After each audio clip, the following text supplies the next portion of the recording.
IBM lost billions in market value in a single day. Not because earnings collapsed, not because customers disappeared, but because of a headline. An AI company announced a new tool that could modernize old COBOL systems, something IBM has built part of its legacy business around. And within hours, the stock dropped sharply. Nothing physically changed inside IBM's offices that day. No servers shut down, no contracts vanished overnight. What changed was perception. And perception moves markets faster than reality ever does. This is something we rarely talk about when we talk about money. We imagine markets as rational, numbers-driven, cold and calculated. But markets are made of people, and people react emotionally to uncertainty, especially when that uncertainty sounds like AI. AI carries a particular psychological weight right now. It represents speed, replacement, disruption.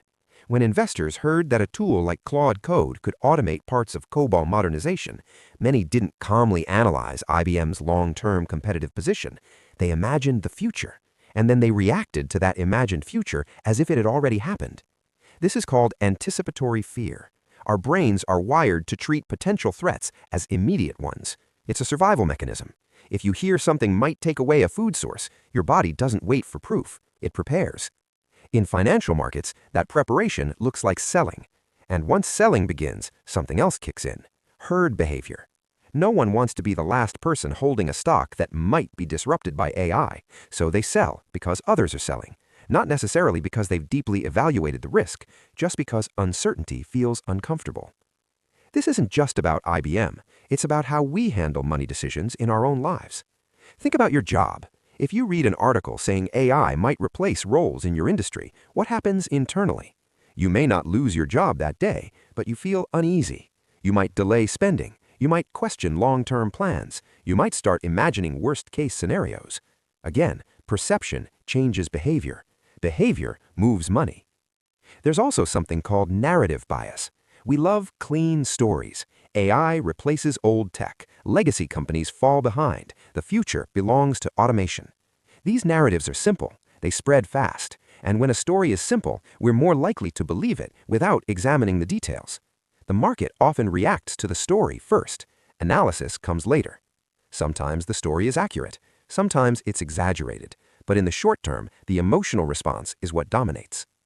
So what can we learn from this? First, notice how quickly your brain converts headlines into certainty. A possibility becomes a probability. A probability becomes an inevitability. That mental shortcut is powerful, but it's not always accurate. Second, understand that volatility often reflects uncertainty, not collapse. When something new appears, especially something as transformative as AI, investors reprice risk. Repricing feels dramatic, but it doesn't automatically mean destruction. And third, separate immediate emotion from long-term reality. When you feel the urge to react quickly, whether it's selling an investment, quitting a plan, or making a drastic financial move, pause. Ask yourself, what actually changed? Is this a structural shift, or is this a psychological shock? There's a difference.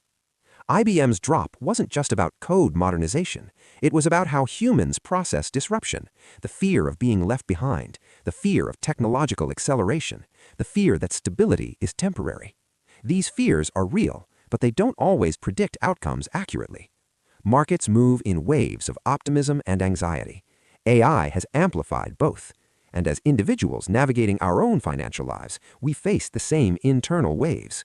The goal isn't to ignore change. Technology evolves, industries shift, but reacting impulsively to every headline can create more instability than the headline itself. Quiet wealth isn't built on emotional reflex, it's built on awareness. Awareness of your own biases, awareness of narrative traps, awareness of how uncertainty feels in your body. Because when you understand that markets are human, you start understanding yourself better too. And that awareness alone can change the way you move with money. If you enjoy exploring the psychology behind financial decisions, not just the numbers, but the emotions beneath them, consider subscribing to Quiet Wealth. We'll keep looking beyond the headlines, calmly, thoughtfully, and with a little more clarity each time.